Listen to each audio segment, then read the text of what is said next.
সবাইকে প্রণাম, নমস্কার। সাপ্তাহিক কথামৃত পাঠের আয়োজনে সবাইকে স্বাগত জানাচ্ছি। কথামৃত পাঠের আনন্দ বাস্তবতার সাথে এত বেশি মিলে যায় যে আনন্দ আপনিতেই উৎসাহিত হয়, ভিতর থেকে আনন্দটা এসে যায়, খুশি হয়ে যায় মন, যে এই তো মিল পেয়ে গেছে, এই তো আসল কথা তো বলছে, এই তো ঠিক ঠিক বলে দিচ্ছে। এরকম যথার্থ গুরু জগতের দর্শনটাকে ঠিকঠাক করিয়ে দেয়। আর যে গুরু তেমন গুরু নন, তিনি গোজামিল দিয়ে দেন, একটা কিছু বুঝিয়ে দেন, আর আমরা দ্বন্দ্বে ভুগতে থাকি। কিন্তু যথার্থ গুরু কি করে, মানে জগৎ সম্পর্কে ধারণাটা একেবারে পরিষ্কার করে দেয়। এই দেখে নাও, দেখো এই ব্যাপারই আছে, এর বেশি কিছু নেই। অল্প কথা অনেক হবে, কিন্তু তার যে মূল কথা সেটা সামান্যই, যে দেখো এই আছে জগতে, তুমি তো ভাবছো এই আছে, আমার সঙ্গে এই হচ্ছে ওই হচ্ছে, এত গল্প এত কথা, এখানে এই ওখানে ওই, আমার সঙ্গে ওই হলো ওর সঙ্গে ওই হলো, জগতের রহস্য বুঝতে পারে না। কিন্তু যথার্থ গুরুর কাছে গেলে জগতের রহস্য সব দূরে চলে যায়, জগৎকে আর তখন রহস্যময় মনে হয় না, মায়ার বাঁধন কেটে যায়। মায়া মানে কি? রহস্যময়তা, যে আমি বুঝলাম না, না বুঝে ফেঁসে গেলাম। আর যে বুঝে যায় সে তখন আর ওটা ফাঁসে না, সে বলে ঠিক আছে চলো ভাই, আমি বুঝে গেছি, তোমার খেলাটা আমার জানা হয়ে গেছে, এই তো ব্যবস্থা, এতদিন ঠিকঠাক মতো বুঝিনি, খেলতে পারিনি, বারবার ধরা খেয়ে গেছি, আজকে বুঝে গেছি, সুতরাং এখন আর তুমি খেলায় আমাকে ফাঁসাতে পারবে না। এরকম তো যথার্থ গুরু এই পথ আমাদেরকে দেখান, জগতের সাথে সম্পর্কিত, জীবনের সাথে সম্পর্কিত পথই দেখান। তো কেন এইসব কথা বলছি? কারণ রামকৃষ্ণদেব ঠাকুর সম্পর্কে যত পড়ছি, যত গল্প জানছি, জীবনকে কত খুঁটিনাটি জায়গা থেকে দেখেছেন, এবং দেখেছেন বলে জীবনের অভিজ্ঞতা কত মানে গভীর হয়েছে। সাধারণ মানুষ, কিন্তু জীবন দর্শন সাংঘাতিক গভীর। ওই ঠাকুর ভগবান ভগবান করছেন বলে, কালী কালী করছেন বলে এই নয় যে জগতের কোনো কিছু চোখে পড়ছে না, জগতের বিষয় আসে খুব ভালো, একেবারে আমরা বলি না যে খুব শেয়ানা, ঠিক আছে? তো ঠাকুরও এরকম জগতের বিষয়ে খুব শেয়ানা, জগৎকে খুব ভালো বুঝেছেন, যে এই তো দেখো এই আছে। যত পড়ছে এইসব উদাহরণগুলো বারবার আসছে। সেই ঘাটে যাচ্ছিল সে ব্রাহ্মণের কথার টোন শুনে বলছে, দেখ এর ব্যাটার এখন পয়সা হয়ে গেছে, নাহলে এই শর্ত আসে না, সে তো খুব বিনয়ী লোক। মানে একটা ভাব, একটা তাচ্ছিল্য একটা ভাব। তো বুঝে গেলেন যে আসলে ব্যাপারটা ওখানে পিছনে অন্য কিছু ঘটে গেছে, যে কারণে আজকে তার শর্টটাই পাল্টে গেছে, অহংকার প্রকাশ পাচ্ছে। তো আজকেও এরকম একটা ঘটনা দিয়েই আমরা শুরু করছি, যেখানে আপনারা কতটা কানেক্ট করতে পারবেন, আমি তো খুবই কানেক্ট করতে পারলাম এই কথার সাথে, এই ঘটনার সাথে। কোনো মারোয়ারি ভক্তদের সম্পর্কে বলছেন, কার সম্পর্কে নাম টাম তো নেই, কোনো মারোয়ারি ভক্ত ওনার কাছে যেতেন। মারোয়ারি লোকজন ভক্ত সাংঘাতিক হয়, এটা আপনারা দেখেছেন কিনা জানি না।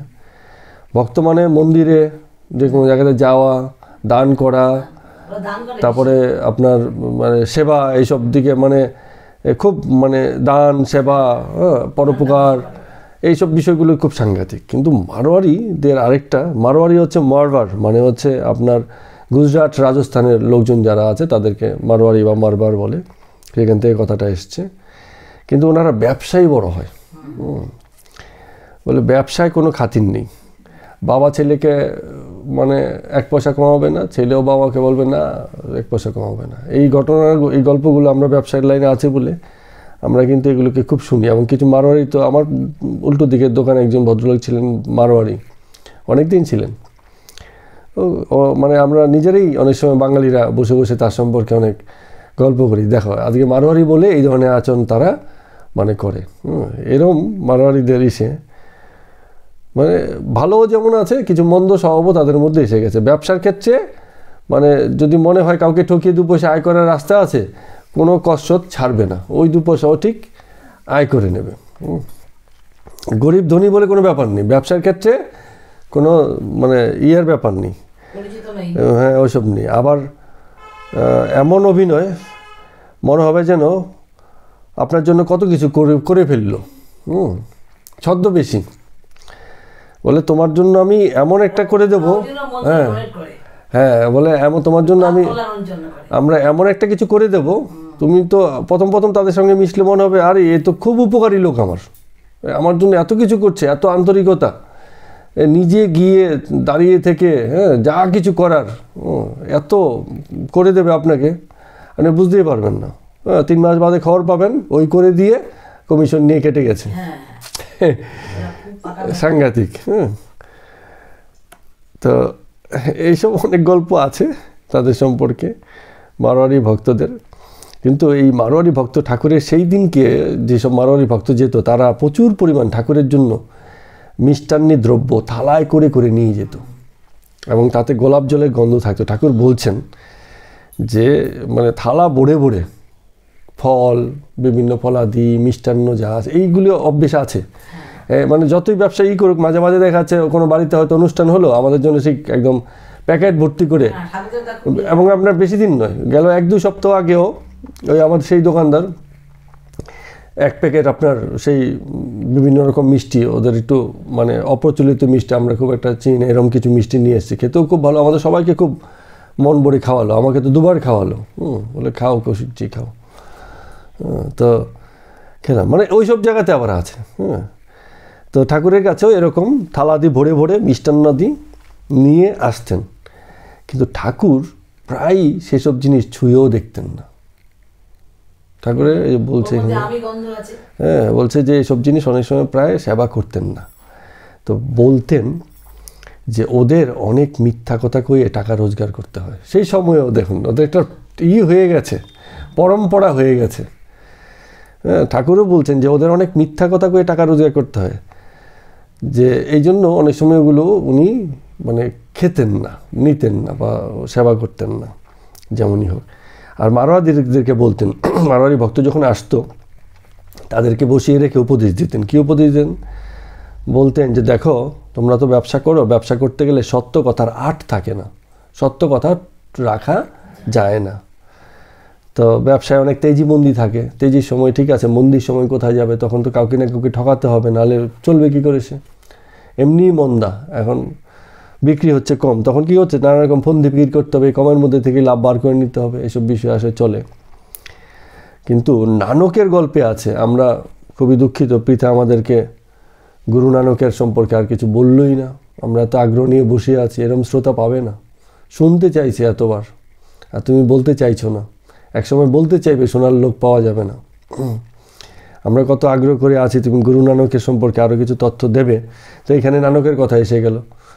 হ্যাঁ, তাই মনে পড়ে গেল, নানকের গল্পে আছে, তিনি বলতেন অসাধু দ্রব্য ভোজন করতে গিয়ে দেখলুম যে সেসব রক্তমাখা হয়ে গেছে। সাধুদেরকে শুদ্ধ জিনিস দিতে হয়, মিথ্যা উপায়ে রোজগার করা জিনিস দিতে নেই, সত্য পথে ঈশ্বরকে পাওয়া যায়, ওখানে মিথ্যার মিশেল দিলে হবে না। এই যে তিরুপতি তিরুমালাতে কারা যায়, এরাই যায়, গিয়ে বান্ডিল বান্ডিল টাকা, তারপরে কি গয়া থেকে বাড়ির গিন্নিরা, এসব গল্প আমরা শুনেছি, গেছে গয়নাকাটি পুরো পরে, হ্যাঁ, এসছে একটাও গয়না নেই, বলে যা ছিল গায়ে সব খুলে দিয়ে এসছি, স্ত্রী ধন এত প্রিয়, তাও গিয়ে মায়ের কাছে তিরুপতি তিরুমলার কাছে আত্মসমর্পণ করে সব ঢেলে দিয়ে এসছি। হ্যাঁ, এসব গল্প যে এত, আর পকেটে যত টাকা ছিল বান্ডিল বান্ডিল নিয়ে গেছে, সব থালার মধ্যে ঢেলে দিয়ে এসছে, এরকম। কিন্তু নানক তো সেই দক্ষিণেরই কোনো একজন গুরু, শিখেদের গুরু, তিনিও বলছেন যে এইসব জিনিস রক্তমাখা হয়ে যায়, হ্যাঁ, অসাধু পথে উপার্জিত অর্থ রক্তমাখা হয়ে যায়। তো সেই কথাটা এখানে বলছে। আবার ব্যাপারও আছে এক্ষেত্রে, আমি একটু করি কি, যদি সেই অর্থটা পুরোটাই যদি এই জগতের হিতেই কাজে লাগে, সেটাও আবার কিছু একটা ভালো ব্যাপার অনেক সময় হলেও হতে পারে। কিন্তু আবার আমাদের কি হয়, আমাদের মানসিকতা থাকে সেই ইসের মতো। কি যেন একজন আছে, বনে থাকতো, ধনীদের টাকা লুট করে গরিবদেরকে দিত, রবিনহুড, দস্যু রবিনহুড, নাম শুনুনি? হ্যাঁ, রবিনহুডের গল্প। সেই গরিবদের থেকে, ধনীদের, সেই সময় তৎকালীন যারা ধনী ছিল তার থেকে লুট করে গরিবদেরকে দিত। তা আমাদের সকলের না এই রবিনহুডটাকে খুব পছন্দ, কিন্তু এইখানে বিষয়গুলো কিন্তু তা হয় না, আমাদের সনাতন দর্শন সেভাবে হয় না। রবিনহুডকে এখানে উৎসাহ দেওয়া হয় না। তো পাশ্চাত্য দেশে রবিনহুড নায়ক হতে পারে, আমাদের এখানে রবিনহুড নায়ক নয়। কারণ এই যে এই গল্প সেই রত্নাকরের ক্ষেত্রেই খাটেনি। রত্নাকর তো অপরকে লুট করেছে, নিজের সংসার চালিয়েছে, বলছেন না চলবে না, এ বড় পাপ হয়ে যাবে। যেখানে ব্যক্তিগততা এসে গেল সেখানে বড় পাপ হয়ে গেল। কিন্তু যে রাস্তায় কুড়িয়ে পাওয়া টাকা, আমরা একবার গল্প করলাম না, যদি পুরোটাই, যে কোনো উপায় নেই, এখন এটাকে তো খরচা করতে হবে, টাকার তো ব্যবহারিক গ্রহণযোগ্যতা আছে, চলো ভাই পুরোটাই কোনো একটা, কিন্তু মানে হ্যাঁ এখন কি হচ্ছে, কুড়ি পেয়েছে বলছে তাহলে নিজে একা তো আর খেতে পারি না, আত্মীয় স্বজনকে সব ডেকে ডুকে খাইয়েছে, যে আমার আর তাহলে পাপ থাকলো না। কিন্তু না, সেখানেও কিন্তু মানে এই যে নিজের আত্মীয় স্বজন নিয়ে খাওয়া হলো, সেই একই ব্যাপার ঘটে গেল। পুরোটাই একেবারে হাতে ধরা উচিত না এরকম, যে পেয়েছি এটাকে পুরোটাই আমরা সেই পথে আমরা দিয়ে দেবো, এইভাবে আমাদের হওয়া উচিত। তো নানকও বলছেন যে অসাধুর যে দ্রব্য সেগুলো ভোজন করতে নেই, সাধুদেরকে অন্তত শুদ্ধ জিনিস দেওয়া উচিত। এরপরে বলছেন এক জায়গাতে রামকৃষ্ণ ঠাকুর বলছেন যে সর্বদা তার নাম করতে হয়, কাজের সময় মনটা তার কাছে ফেলে রাখতে হয়।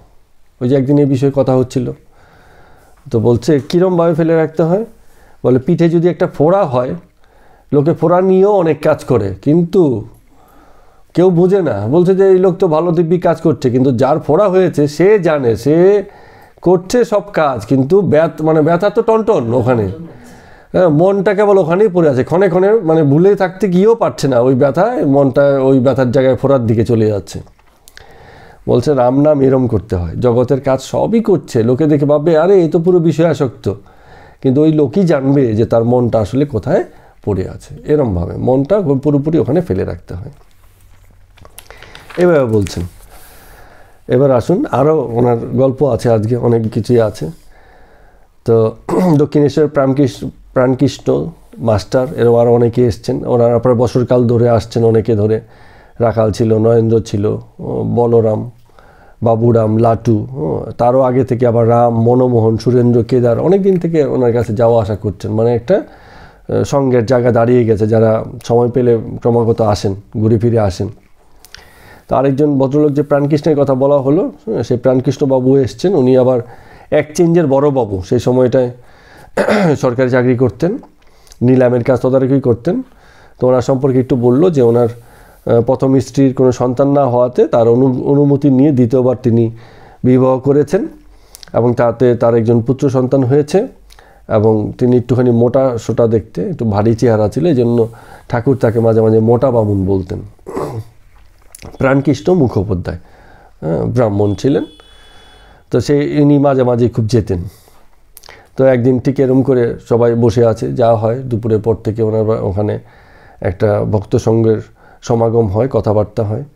তো কোনো একজন ভক্ত এসে আবার কি করেছে, জিলিপি নিয়ে এসছে, চ্যাংরা জিলিপি নিয়ে এসছে, এক চ্যাংরায় করে কোনো একটা ভক্ত আনিয়েছেন, ঠাকুরকে দিয়েছেন। তো ঠাকুর আবার দেখলেন, দেখে কী করলেন, ঠাকুর আবার একটু যে ছেলে ভুলানো ভাব আছে, আচরণ আছে অনেক সময়, যে একটু জিলিপি দেখেছে, হ্যাঁ, তো মন চলে যে আর দিয়েছে যখন একটু খাই, তখনই দেরি নেই ওখান থেকে ভেঙে আবার একটু খেয়ে মুখে দিলেন, মানে দেরি হয়েছে না, এখন দেখলাম এখনই খেয়ে নিলাম, হিসেব মতো ভালো।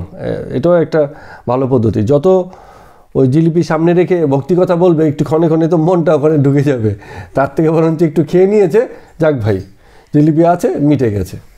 হ্যাঁ, তা আমিও তাই করি অনেক সময়, এই পাঠ করতে গেলে মানে তার আগে থেকেই সব কিছু থেকে দূরত্ব, ফোন মনে কোনো যোগাযোগ নেই, কোনো বিষয় আসেনি সবে, তাহলে তো ওই পাঠ করবে, একটু বাদে বাদে দেখবেন জন্ম মুশকিল আমার ঠিক অন্য কিছুতে ঢুকে গেছি। তো একটু মুক্ত, আপনারাও যারা আসেন নিশ্চয়ই এমন যা কিছু আছে সব কিছুতে দূরত্ব করে এসে যান, এরপরে আর কোনো কথা নেই, এখন বাবু আমাদের অন্যভাবে দুনিয়া চলছে এখন, এরকম। তো ঠাকুর আবার ইয়ার্কি করছেন, দেখেন, বলছে দেখছো আমি মায়ের নাম করছি বলে কত ভালো ভালো জিনিস খেতে পাচ্ছি, লোকে নিয়ে আসছে খেতে পাচ্ছি। তা আমার এই কথাতে আমারও খুব হাসি, এই মধ্যে মাঝখানে তো কিছুদিন আমরা আপনাদের পিঠে পায়েসটা আমরাও খুব খেলাম, ঠিক আছে, একটু নাম টাম আমরাও করছি সবাই মিলে, মানে এর বাড়ির পিঠে, এর বাড়ির ওই, এর বাড়ির এই, তো খেতে পাচ্ছি। হ্যাঁ হ্যাঁ একদম পোকা খেয়ে ফেলেছে, ওটা আমি রেখে দিয়েছিলাম একটু এরকম ভেবে নিয়েছি আগে পোকা হতে পারে, ওমা কেটে দেখি সত্যি পোকা। তো দানা যদি পাকে পোকা তো পোকা লেগে যায় তো। পেঁপে না না, লাউগুলো কি এরকম ছোট ছোট হয়, কি লাউ? হ্যাঁ হ্যাঁ ভালো ছিল। ওই একটা ইন্দ্রকে দিচ্ছি, দুটো সব না, ইন্দ্রকে একটা দিলাম, মনোজমাকে একটা দিলাম, আমার সঙ্গে একটা দিয়ে গেলাম। হ্যাঁ ইন্দ্র তুমি খেয়ে গেলাম, রেখে দিলাম, পোকা লেগে যাবে। আর আমার বাড়িতে একটা রেখেছিলাম, ওটা একটু বেকাটা কাজ জানি একটু নষ্ট হবে, কেটে দেখি একদম ভিতরে পোকা। ইন্দ্র অর্ধেক নিয়েছে, আমাকে অর্ধেক ভালো দিয়েছে, আমি আবার তার থেকে ছেলে বউকে দিয়েছি। বেশি তো খাওয়া যায়, একটু একটু করে খেতে হয়। এখন এখানেও সেই কথাই বলছেন ঠাকুর, বলছে কিন্তু তিনি লাউ কুমড়ো ফল দেন না। মানে তিনি মানে কি, ভগবানের কথা বলছেন। তিনি দেন অমৃত ফল। এটা ভক্তরা নিয়ে আসে, জিলিপি নিয়ে আসবে, লাউ কুমড়ো যা আছে, হ্যাঁ পিঠে পায়েস, এসব ভক্তদের কাছ থেকে পাওয়া যাবে। কিন্তু তিনি কি ফল দেবেন? তিনি ফল দেন জ্ঞান, প্রেম, বিবেক, বৈরাগ্য বরাবর। এবং এরকম ভালো মন্দ খাবার তো সুযোগ জীবনে এসেই যাবে, এসবেরই অভাব, খানিকটা জ্ঞানের অভাব, প্রেম তো অনেক দূরের ব্যাপার, বিবেক, বৈরাগ্য, এসবের ফলটাই তিনি দেন, এগুলি হচ্ছে অমৃত ফল। তো আবার দেখুন ঠাকুরের মধ্যে কি আর কি ভাব, এই সময় আবার একটা ঘরের মধ্যে 6-7 বছর একটা ছেলে প্রবেশ করলো। তো ঠাকুর জানে বাচ্চা ছেলে পুলের আবার জিলিপিও খুব পছন্দ। ও আবার ওই যে রেখেছে ইয়ে করে পোটলা করে, ওটাকে আবার একটু সরিয়ে রাখলো পিছন দিকে, যে এই দেখলে পরে তো আবার হ্যাঁ হ্যাঁ ফেভারিট, হ্যাঁ খুব পছন্দ, হলে একটু সরিয়ে রাখে। আবার ও বাচ্চা কাচ্চা তো ওর হুঁশ নেই, ও গিয়ে ঠিক গিয়ে ও জিজ্ঞাসা করবে না, ফট করে নিয়ে দুটো মুখে দিয়ে দেবে, কি পোটলা নিয়ে দৌড় দেবে, কোনো ঠিক নেই। হ্যাঁ তো আবার একটুখানি পাশ থেকে একটু খাবারটা লুকিয়েও রাখছেন, জিলিপির চ্যাংড়াটা। হাস্যকর সব ব্যাপার স্যাপার।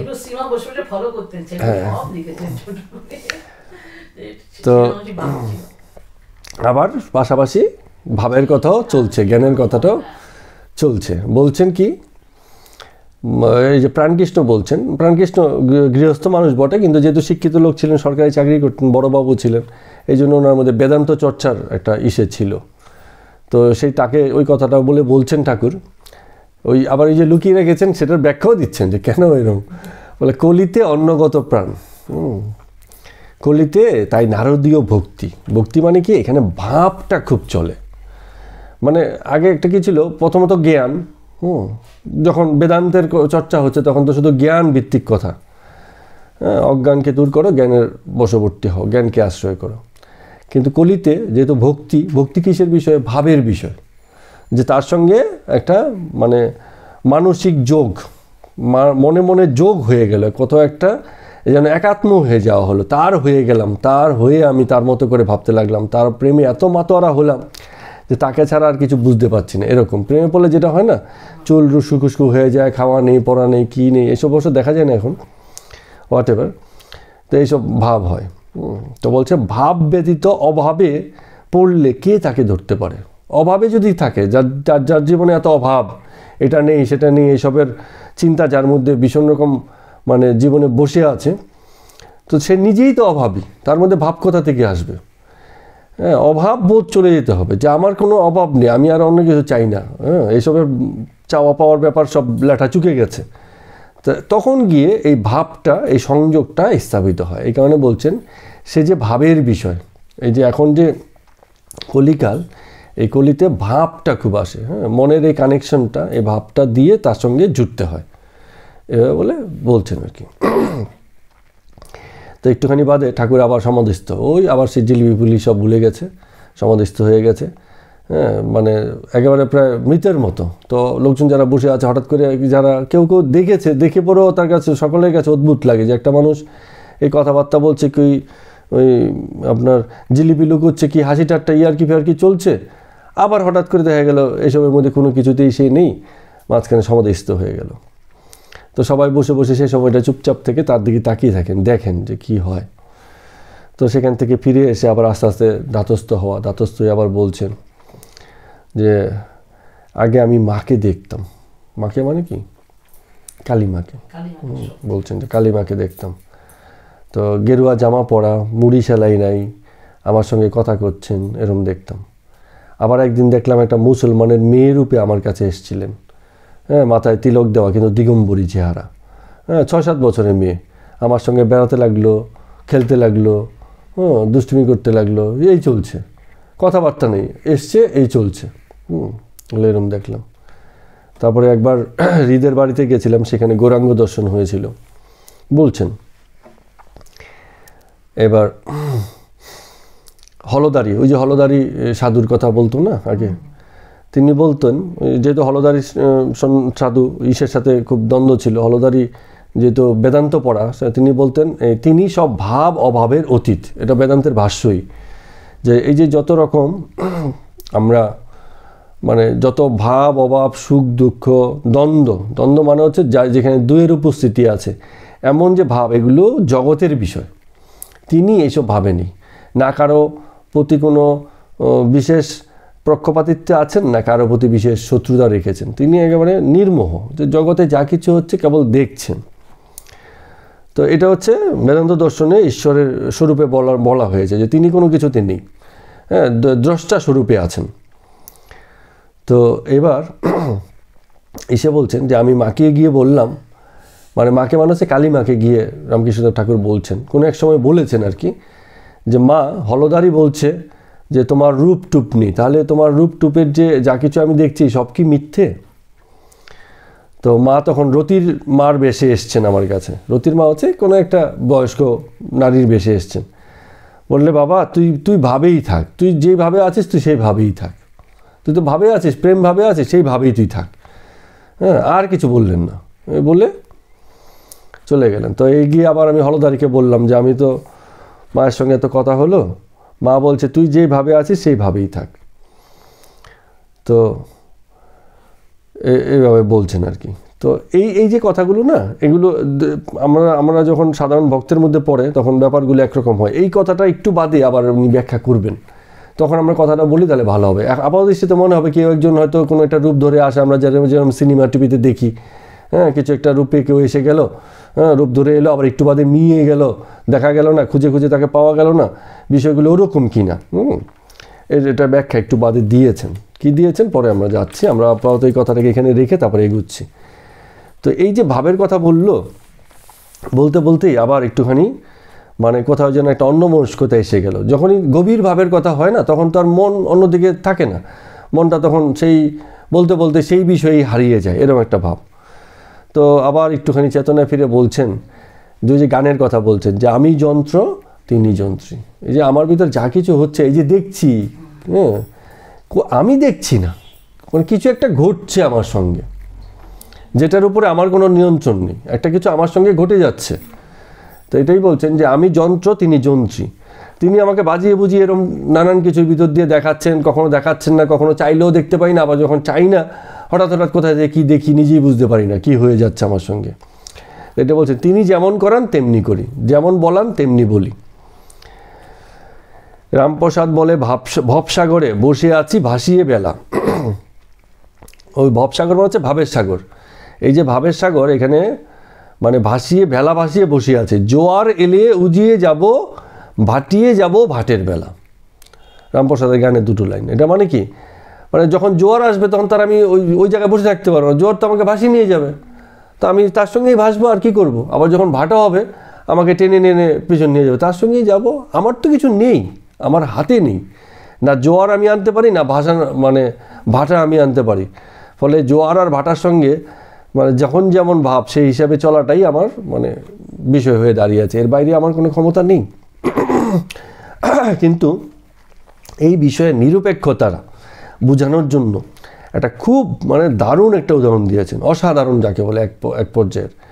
হ্যাঁ, আমি বলছি কথাটা, এটাকে বলে কি আনকনশাস সিলেকশন অফ নেচার, প্রকৃতির অনির্বচনীয় তত্ত্ব। এগুলো হচ্ছে সায়েন্সের বিষয়। যে এই যে আমাদের যখন প্রাকৃতিক বিপর্যয় হয়, সেই প্রকৃতি কোনো ব্যক্তিকে দেখে না। যখন সুনামি আসে কাকে বাঁচাবে কাকে মরবে কোনো সিলেকশন হয়? সুনামির জল তো সবার জন্যই ভাসে যায়, এর মধ্যে ছোট্ট বাচ্চা বেঁচে গেছে আর হাজার হাজার লক্ষ লক্ষ লোক শক্তিশালী ব্যায়ামবিদ মরে গেছে। তো কে বাঁচবে আর কে মরবে এটা ওই সুনামি ঠিক করেন না, ঠিক আছে? আমরা বলি তিনি করছেন, তিনি কিছু করেন না, তিনি শুধু ওই সুনামিটুকুই দেন, ঠিক আছে? বাকি সব ওই অনির্বাচনীয় তত্ত্ব, এটার এই ব্যাখ্যাটা এখানে করছেন, প্রকৃতির অনির্বাচনীয় তত্ত্ব। কি বলছেন? বলছে যখন ঝড় ওঠে তখন এই যে পাতা, বিভিন্ন রকম পাতা যে আছে তো উঠতে থাকে। এখন কোনো পাতা একটা ভালো জায়গায় গিয়ে পড়ে, আবার কোনো পাতা গিয়ে ময়লার ইসের মধ্যেও পড়ে।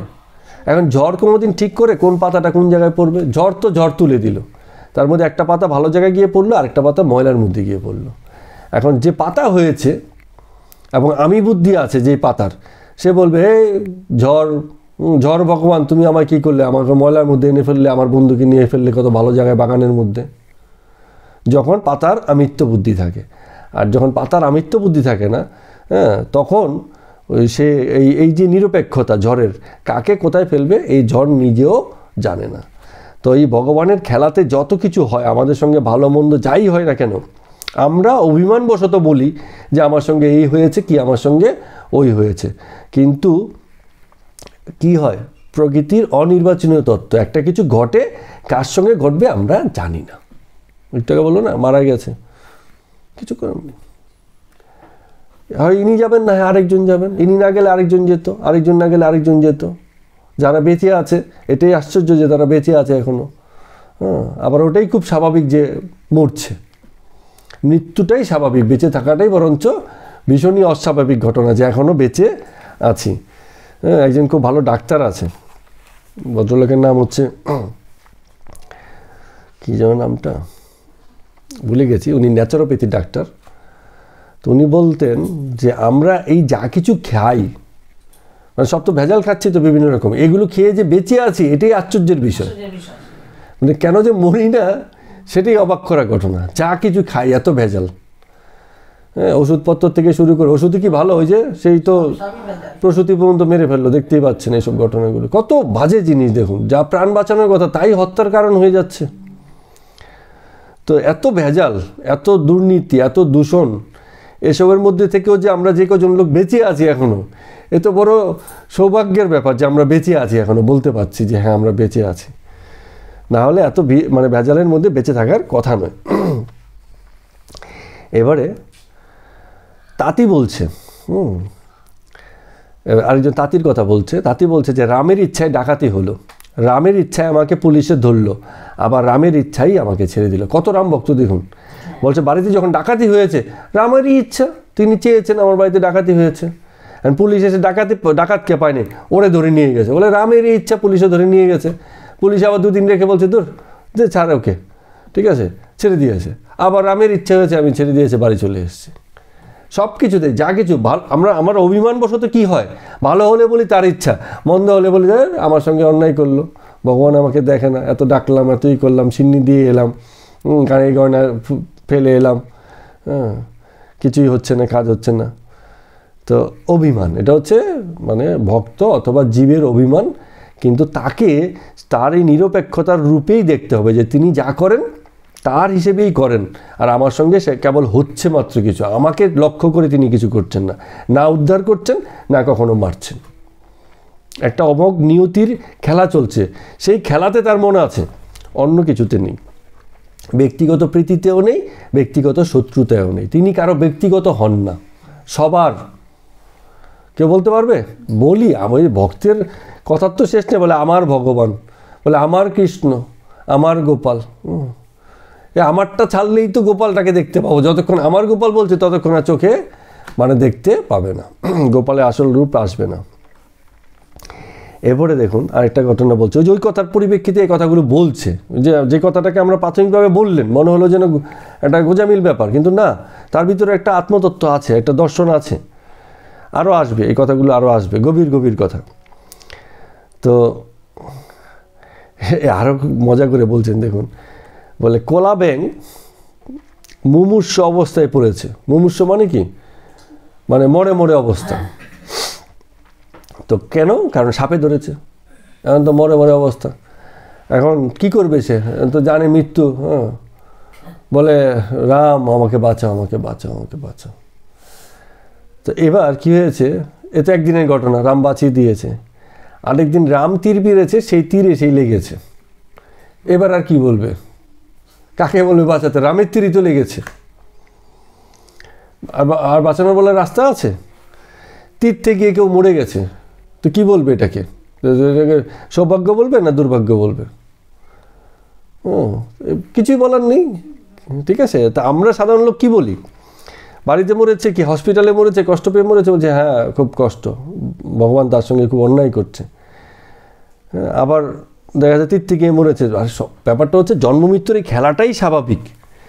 কোথায় কিভাবে মরছি এই সব জিনিসগুলো যখন আমরা মানে তাকে উদ্ধারণও অথবা রক্ষার্থে দেখি যে তিনি উদ্ধার করেন, তিনিই রক্ষা করেন, ওটুকু দেখি না তিনিই আবার বিপদে ফেলেন, এইটুকু ভুলে যাই সবসময়। পার্থক্যটা হয়েছে ওই যে ওই ভদ্রলোকের কথার মধ্যে, যে আমার বাড়িতে ডাকাতিও তিনি করেছেন, আবার জেলখানায় ধরে নিয়ে গেছেন তিনি, আবার ছাড়িয়েও দিয়েছেন তিনি, সবেতেই তিনি। আমরা কি করি, এক পাশ হয়ে যাই। যত খারাপ হয় বলে আমার সঙ্গে খারাপ করলেন, আর যত ভালো হয় হ্যাঁ তিনি আবার আমাকে বাঁচালেন। এইটা না, এই যে সমদর্শনটা, তাকে পূর্ণরূপে জগতের খেলাতে দেখা, এই দর্শনটা হয়ে ওঠে না। এই কথাটা এখানে বলছেন। বলছে যে এই যে এবার দেখুন আসল কথাটা বলছেন, যে বলে আগে প্রত্যক্ষ দর্শন হতো, এই চোখ দিয়েই দেখতাম, যেমন তোমায় দেখছি, এখন আর সেভাবে দেখতে পাই না, এখন ভাব অবস্থায় দর্শন হয়। এটা অনেক পরিণত কথা। তার মানে কি, যখন মন অপরিণত থাকে তখন তার সামনে অনেক কিছু, সে যা দেখতে চায় সেসব জিনিসই দেখতে পায়, তার নিজের চোখেই দেখে। কিন্তু যখন মন পরিণত হয়ে যায় তখন এই চোখের দর্শনগুলো, বাইরে বাইরে উপরি উপরি দর্শনগুলো, প্রকৃতির স্তরে দর্শনগুলো বন্ধ হয়ে যায়। তখন ভাবে পড়লে একেবারে তার অন্তরাত্মার সাথে যেন মিশে যায়, সে যেন তিনিই হয়ে ওঠেন, এরম ভাব। তো এইগুলো খুব পরিণত কথা। বলে এখন দেখি, কিন্তু এখন ভাব অবস্থায় দেখি, এখন আর ওই মানে সেই বাচ্চার রূপ ধরেও আসে না, বুড়ি মায়ের রূপ ধরেও আসে না, এখন একদম ভাব অবস্থায় তাকে দেখি। তো বলছেন ঈশ্বর লাভ হলে অনেক সময় মানে ব্যক্তির মধ্যে বালকের স্বভাব এসে যায়। তো কারণটা হচ্ছে যে যার চিন্তা করে সে তার স্বভাব পেয়ে যায়। তো যিনি এই যে খেলাঘর বানিয়েছেন, জগতে ভাঙা গড়ায় খেলা চলছে, সৃষ্টি স্থিতি প্রলয় ঘটাচ্ছেন, তো তার মধ্যে তো ওই যে কথাটা বললাম যে ব্যক্তিগততা নেই, খেলাতেই আনন্দ। এখন ঈশ্বর কেন এইসব খেলা নিয়ে আমরা অনেক সময় অভিমান করে, অনেকে বলে না অনেক ভক্ত, যে আমাদেরকে দিদি কিনি কেন এমন করান, বলে আমাদেরকে দিয়ে করান না, এটা তার আনন্দ, এইভাবেই তিনি করেন সব কিছুতে, তার মধ্যে আমরা পড়ে গেছি, এই হচ্ছে বিষয়। যখন শরীর ধারণ তখন সেই খেলার অংশের ভিতরে পড়ে থেকে খেলতে হচ্ছে, উপায় নেই, শরীর ধারণ হওয়া মানেই সেই খেলার মধ্যে পড়ে যাওয়া। কিন্তু বালকের কিন্তু স্বার্থ বুদ্ধি নেই, এটা মাথায় রাখতে হবে।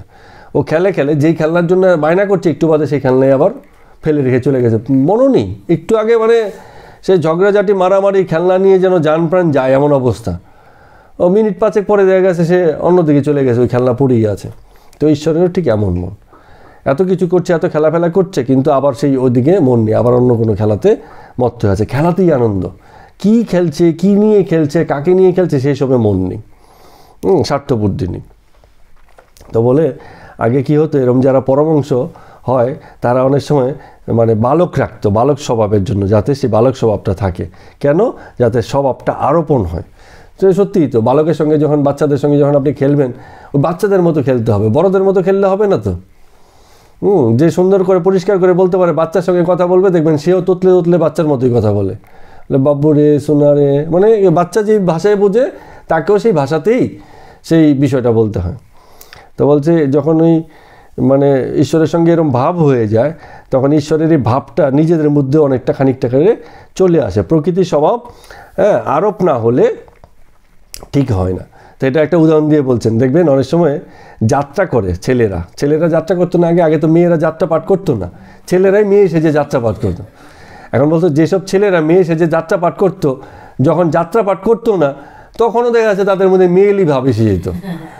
বলতো নাইতে গেছে, মেয়েদের মতো নাইছে, কি দাঁত মারছে, কি মেয়েদের মতো মারছে, মানে সব মেয়েলি স্বভাবগুলো তার মধ্যে এসে গেছে, কিন্তু তখন কিন্তু সে ওই করছে না।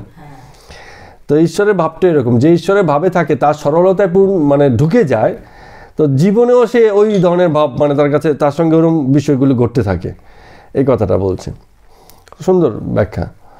বলছে ব্রহ্ম ও শক্তি অভেদ। শক্তি যদি না মানে, শক্তি মানে হচ্ছে এই জাগতিক যে ব্যবস্থাপনায় জগৎটা তৈরি হয়েছে এবং চলছে, সেটা সেখানে শক্তির খেলা হচ্ছে। কিন্তু ঈশ্বর পরমেশ্বর তিনি শক্তি ভক্তির ধার ধারেন না। তিনি তো দ্রষ্টা স্বরূপ, কেবল দেখছেন মাত্র।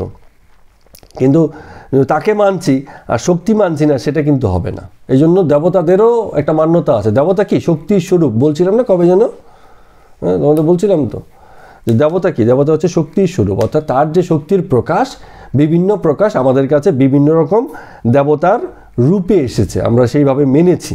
এই জন্য দেবতা এত বহু, কিন্তু মানে আধার বা উৎস সকল ক্ষেত্রেই এক উৎস থেকেই এত প্রকাশ। হয় না, ওই যে একটা ইয়ে থাকে, সেই আলো ছিটকায়, কত রকমের আলো, মেশিন একটাই, ওখান থেকে বিভিন্ন রকম আলো, লাল নীল বেগুনি হলুদ বিভিন্ন রকম আলো বেরোচ্ছে, এরকম। তো আদ্যা শক্তি মানে কি? আদি বা গোড়াতে একই শক্তি আছে, সেই শক্তির কোনো ভেদ হয়নি, কিন্তু তার প্রকাশ হয়ে গেছে বহু রকম। তো বলছে যদি এই কাঠামোটা, এই খুঁটিটা যদি না মানি, তাহলে কাঠামোটাই দাঁড়ায় না। হ্যাঁ, তো এইবার এসে এই কথাগুলো মানে বলছেন এই যে সরলতা, জীবনকে এবং জগৎকে দেখার ক্ষেত্রে এই যে সরলতা, এটা যদি না পাওয়া যায়, তাহলে ব্যক্তিও সরল হয় না, কেবল বিষয় বুদ্ধি লাগিয়ে দেয়। সব জায়গাতে ঠাকুরের কথা তো বিষয় বুদ্ধি লাগিয়ে দেয়। হ্যাঁ, যেমন কেউ কেউ বলবে ঠাকুর জিলিপি খেতে পছন্দ করতে, এটাই তো একটা আসক্তি হয়ে গেল। আরে তার সরলতার জায়গাগুলো দেখছে না, বাকি জ্ঞানের কথা নিচ্ছে না। ওই একটুখানি জিলিপি খেয়েছে কি মাছ খেয়েছে কখনো, বলে ওই তো দেখ, হ্যাঁ মাছ খাওয়া ঠাকুর, এ কেন ঠাকুর নাকি? কি জিলিপি খাওয়া ঠাকুর, হ্যাঁ ওইসবে মেনে বসে আছে, যা হয় আর কি। হ্যাঁ, তোমার সঙ্গে যা কিছু মিলছে তুমি তাই দেখছো, তোমার সঙ্গে মিলছে না তো ওনার সাধনা, বৈরাগ্য, ত্যাগ এগুলো তো তোমার নেই, ফলে সেগুলোর সাথে তুমি কানেক্ট করতে পারবে না। তোমার মাছ খাওয়া আছে, ফলে তুমি মাছ খাওয়াই দেখছো ঠাকুরের। তোমার জিলিপি খাওয়া আছে, তো জিলিপি খাওয়াই দেখছো। হয় এরকম, খুব ভীষণ রকমই হয়। যে সমালোচনা করবে তাতেই বুঝবেন, তার সমালোচনার ধরনেই বোঝা যাবে সে কোন মানসিকতার মধ্যে আছে এবং তার জীবন কিসে প্রতিষ্ঠিত। নাহলে এই কথাগুলো তার এরমভাবে আসে না, এইভাবে।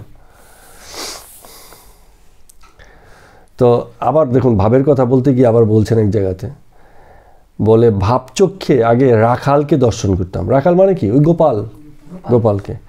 তো সেইটা বড় কথা না, গোপালকে এরকম সবাই দর্শন করে, কিন্তু একটা জায়গাতে এসে দেখুন কত গভীর কথা বলছে। বলে রাখালকে দেখিতে দেখিতে বাৎসল্য রসে আপ্লুত হতাম, অঙ্গে পুলক জাগত, যেন আমি নিজে যশোদামা। এইখানেই মানে ঘটনাটা, সবাই কি বালক হিসেবে দেখে, কিন্তু নিজে যশোদামা হতে রাজি নয়। হ্যাঁ, মায়ের কাছে সন্তান যত প্রিয়, তত প্রিয় করতে রাজি নয়। বলে গোপাল আমার সিংহাসনে থাকুক, তাকে দুধ ফুট যাই খাওয়াই, কিন্তু নিজের ছেলে কাটলে গোপাল পরে থাক, আগে ছেলেকে খাইয়ে নিই। ও তো নিজের ছেলে, হ্যাঁ, তখন আর গোপালেরই নেই। বলছে যশোদা মায়ের মতো গোপালের ভাব আসছে কি? উনি বলছেন যখন আমরা রাখালকে দর্শন করতাম, তো আমার অঙ্গে পুলক হতো, মনে হতো যেন আমি যশোদা মা, এত প্রেম ভক্তি, এত স্নেহ বাৎসল্য বোধ। হ্যাঁ, সেই জায়গা থেকে বলছেন। তো রাখালকে দেখে উদ্দীপন হয় কেন? এইবার ওই যে কথাটা একটু আগে বললাম, যে একটা কথা আমি একটু পরে বলছি, এই কথাটা ব্যাখ্যাখানি বলছেন। বলে কেন উদ্দীপন হয়? কারণ যত এগিয়ে যাবে তত ঐশ্বর্যের ভাগ কম পড়ে যাবে। এটা আমরা এর আগেও বলছিলাম। কিছু মানুষ আছে, যেমন ব্রাহ্ম সমাজে যারা ছিল, বিজয়কৃষ্ণবাবু বলতেন না, যে তোমরা ঠাকুরের মানে ঈশ্বরের এত ঐশ্বর্যের গুণগান কেন করো? তিনি এত সুন্দর পৃথিবী দিয়েছেন, এত জল দিয়েছেন, খাবার দিয়েছেন। আরে এ তো প্রকৃতির পর্যায়ে, তার প্রেমে যদি থাকো তাহলে তার এই বাকি ঐশ্বর্যের দিকে তোমাদের মন যাবে না। যে ব্যক্তির প্রেমে থাকবে সে কখনো ব্যক্তির পোশাক আশাক, শ্বাস সজ্জা, চুলের ধরন, চেহারার ধরন, ব্রু কাটিং হলো কি হলো না এসব দেখবে? যদি কেউ প্রেমে থাকে, প্রেমে থাকলে দেখে না। কিন্তু যে প্রেমে নেই, ব্যক্তির প্রেমে নেই, সে এই বাহ্যিক আড়ম্বরগুলো দেখে। এই কথাটা এখানে বলছেন যে ঐশ্বর্যের ভাগ দিনে দিনে কমতে থাকবে। তো এই যে কথাটা প্রথমে বলছিলেন, সেই উত্তরটা এখন দিচ্ছেন। বলে যে প্রথম সাধক হয়, তখন সে দশভুজাকে দেখে। দশভুজা মানে কি? দুর্গা। কারণ কি? তার অনেক ঐশ্বর্য, অনেক গল্প তা শুনেছি, তার এক এক হাতে এক এক রকম অস্ত্র রাখা আছে এবং তাদের বিশেষ বিশেষ অর্থ আছে, তার ছেলেপিলে আছে, হ্যাঁ, সরস্বতী, লক্ষ্মী, গণেশ, কার্তিক, হ্যাঁ, এই যে এত আয়োজন, সে আবার দাঁড়িয়ে আছে কিসের উপর? সিংহের উপর, পায়ের নিচে আবার অসুরকে বধ, অনেক গল্প আছে, অনেক কিছু আছে দেখার মতো বা বোঝার মতো। তো যে এই ঐশ্বর্য বা অনেক কিছুতে আছে, তখন সে কি করে? এরকম দশভুজাকে দেখেন, দুর্গাকে দেখেন। কিন্তু সাধকের সাধনা যত এগোয়, আস্তে আস্তে দশভুজার দর্শন থেকে দুভুজা হয়ে যায়, তখন 2 হাত হয়, আর এত কিছু নেই, সব ঝরে গেছে, ঐশ্বর্য কমে গেছে। তারপরে যখন সাধক আরও গভীরে এগুতে যায়, এগুতে এগুতে তখন গোপাল মূর্তির দর্শন করে। কিছুই নেই, গোপালের তো শুধু বালকের চেহারা আছে, একটা দুষ্টুমি হাসিপূর্ণ চেহারা, মায়াময় চেহারা, এর বাইরে আর কিছু নেই। কচি ছেলের মূর্তি, এখানে লিখেছে, কেবল কচি ছেলের মূর্তি দেখা যাচ্ছে। কিন্তু একসময় সেটাও অন্তর্হিত হয়ে যায়, তখন কেবল জ্যোতি দর্শন, আর কোনো চেহারাই নেই। তার মানে কী হচ্ছে? এই যে সাকার রূপ থেকে ধীরে ধীরে নিরাকারে গিয়ে মিশে গেল। যখন সে সাকার ভাবে আছে, তখন সে সাকারেই দেখছে, জগৎকে এরকম বৃহৎ আকারেই দেখছে। কিন্তু আস্তে আস্তে জগতের দর্শন যত গভীর হয়, তখন দেখা যায় এই যে যত ঐশ্বর্য আছে, যা কিছু দেখে বসে আছে, এগুলি সব একে একে হারিয়ে গিয়ে শেষে কেবল একমাত্র একটা জ্যোতিমাত্রই থাকে। তো এটাই বলছে যে যখন ব্যক্তি সমাধিস্থ হয়, ভাবের কথা ছাড়ো, তারপরে যখন সমাধিস্থ হয়ে যায়, তখন তার জ্ঞান বিচারও থাকে না। জ্ঞান করতে করতেই সমাধির দিকে যায়, কিন্তু সমাধি একবার হয়ে গেলে ওই জ্ঞান টেনগুলো আর তখন শেষ পর্যন্ত থাকে না। তো জ্ঞান বিচার আর কতক্ষণ? যতক্ষণ অনেক বলে বোধ হয়। অনেক মানে কি? আমি অনেক দেখেছি, এই আছে, সেই আছে, এই নিয়ম, ওই কানুন, এই রূপ, এত ভগবান, এত রূপ, এত দেবদেবী, এই এততে যখন মেতে থাকবে, তখনই বিভিন্ন রকম মানে জ্ঞানের ভাব চলে। কিন্তু এগুলি যখন মিটে যায়, তখন কোনো কিছু নেই, মানে অনেক বলে আর কোনো বোধ নেই, তখন এক হয়ে যায় সব কিছু, এবং ব্যক্তি তখন চুপ হয়ে যায়। উদাহরণ বলছে যেমন তৈলঙ্গ স্বামী, চুপ, কথাবার্তা বেশি নেই, বিশেষ বিশেষ কাউকে কিছু কিছু বলেন, বাকিদের বলেনই না, এত কথা দরকারই নেই, ও বুঝবে না। যে জায়গা থেকে বলবেন সেই জায়গা থেকে ও বুঝবে না। এখন কেউ কেউ বলবে, হ্যাঁ আগে বলেন তো দেখি বুঝি কি না বুঝি। আরে বুঝবেই না ভাই, তুমি তো বুঝে গেছো, তুমি বুঝবে না, এই জন্য অনেক সময় বলেন না। তো এবার দেখুন আরেকটা উদাহরণ বলছে, বলে অনেকে ব্রহ্মজ্ঞানের কথা কয় কিন্তু নিচের জিনিস লুয়ে থাকে। এগুলো একদম মানে আমাদেরই কথা। ঘর বাড়ি, টাকা, মান, ইন্দ্রিয় সুখ, এসব বিষয় পুরোপুরি চলে। মানে মুখে বলছে ব্রহ্ম কথা, কিন্তু জীবনে কি ঘর বাড়ির খুব গুরুত্ব আছে, ভালো গাড়ি ছাড়া চলে না, হ্যাঁ, টাকা পয়সার খুব মানে হিসেব হয়, মান সম্মানের খুব টনটনে জ্ঞান আছে, ইন্দ্রিয় সুখভোগ এসবের দিয়ে খুব থাকে। তো একটা উদাহরণ দিয়ে বলছেন, যখন আমরা মনুমেন্ট দেখতে যাই, মনুমেন্ট কি? যেমন ধরুন, হ্যাঁ ধরুন শহীদ মিনার, কি স্ট্যাচু অফ লিবার্টি, কি বড় কোনো মূর্তি, হ্যাঁ, কি বড় শিবলিঙ্গ, যাই কিছু দেখতে গেছি। তো বলছে যখন মানুষ ওই দেখতে যায়, তখন কী করে? ওই সব খুঁটিয়ে খুঁটিয়ে দেখে, বলে এই দেখো পাথরের কাজ হয়েছে, এই দেখো সুন্দর সুন্দর ডিজাইন হয়েছে, নকশা হয়েছে, এগুলো সব খুঁটিয়ে খুঁটিয়ে খুঁটিয়ে খুঁটিয়ে দেখে। কিন্তু যেই মনুমেন্টের মাথায় উঠে গেল, তখন কি? খালি আকাশ, শূন্য আকাশ, দেখা দেখির ব্যাপারগুলো নেই। তার মানে যখন প্রকৃতির পর্যায়ে থাকে, যখন দেখাতেই অনেক আনন্দ, দেখে দেখেই সব কিছু বোঝা যাচ্ছে, বা মনে করে যে সব কিছু তার দেখার যোগ্যতাতেই, এই মানদণ্ডেই সব বিষয়গুলো দাঁড়ায়, তখন এই এত রকম বাহারি বিষয় আসলে জীবনে আসতে থাকে, কত অত বাহারি হয়ে যায়। আর যদি সেসবকে পার করে আরেকটু উপরে উঠে যায়, তখন বাহারি কথাবার্তা বন্ধ হয়ে যায়, এক কথাতেই গল্প শেষ। একটা কিছু বললো, এরপরে আর কিছু নেই, চুপ, কারণ কথা শেষ হয়ে গেছে, ওতেই সব বলে দিয়েছে, আর কিছু বলার দরকার নেই। আর ওই কথাটা যে বলতে পারে না, সে অনেক আয়োজন করবে, অনেক সময় নিয়ে বলবে। তো বলছে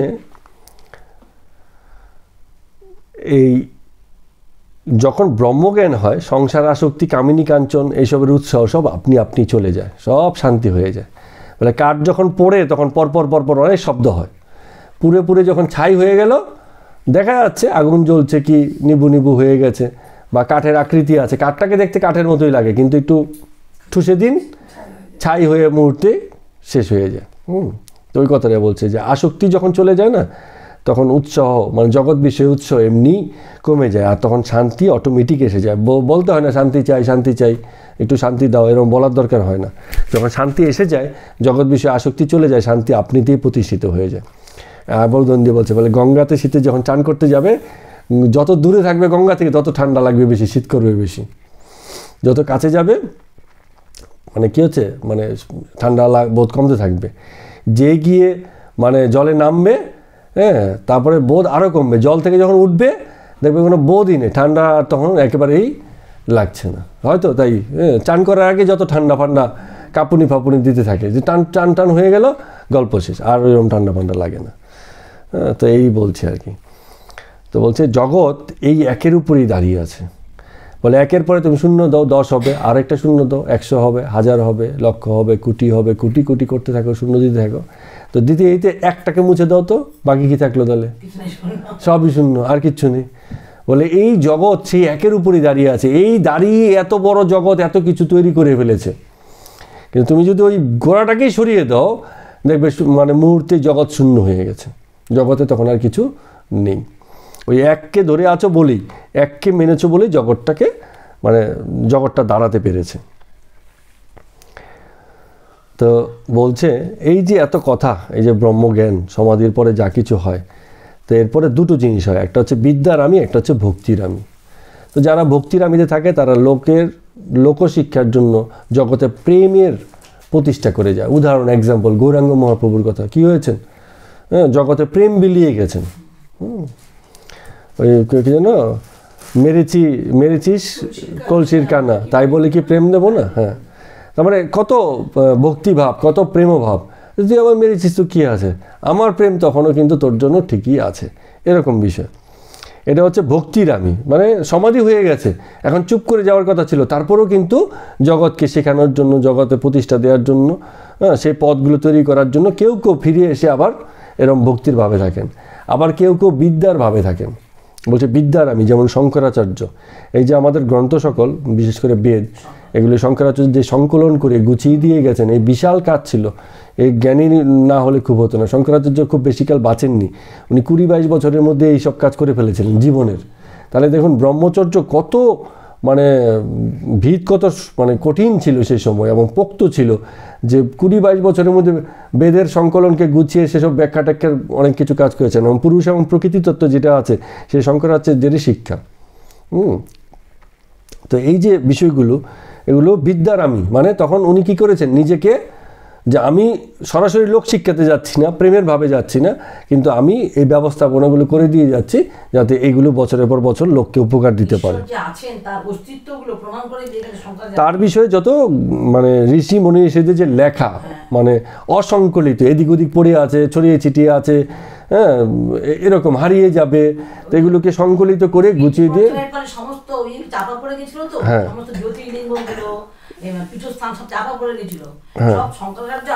হ্যাঁ, গ্রন্থগত অনেক কাজও, হ্যাঁ, শুধু ওই পীঠমঠই না, হ্যাঁ, গ্রন্থগত অনেক কাজও হ্যাঁ করেছিলেন। তো তো বলছে এই জন্য বারবারে আসক্তির কথা বলে একটুখানি যদি একটু আশ থাকে না, সুতার ভিতর দিয়ে সুতাটা যাবে না। ওই গিট একটা লেগে আছে, ওই মানে ইয়ের ভিতর, সূচের ভিতর দিয়ে যতই টানো, গিট তো আগেই লেগে আছে, ও আর যাবে না। গিটটাকে সরিয়ে দিতে হবে। এই যে এই যে আসক্তি সরিয়ে দিলে অটোমেটিক এগুলো মানে হয়ে যায়। যখন দড়ি পুড়ে যায়, মনে হয় যেন একটা দড়ি পুড়ে আছে, যেন আমাদের সময় হয় প্রদীপে হয় না অনেক সময়, সলতেটা পুড়ে যায়, মনে হয় সলতেটা আছে কিন্তু নেই, কিন্তু ও একটু নেড়ে দিলে পুরো কালি শেষ হয়ে যায়। বলে এরম হয়ে যায় জীবন, তখন এরম হয়ে যায়। ফু দিলেই তখন ব্যক্তির অস্তিত্ব থাকে না, ব্যক্তিগততা তখন আর কিছুই থাকে না। ব্যক্তি থাকে, মনে হয় যেন আছে, কিন্তু তারপরেও যেন কোথাওই নেই। এতটা গভীর এবং এতটা উপরি জগৎ বাস হয় তখন তেনার। খুব সুন্দর কথা। তো আজকের মতো কথা অমৃত পাঠ আমরা এখানেই শেষ করছি। সবাইকে প্রণাম এবং নমস্কার।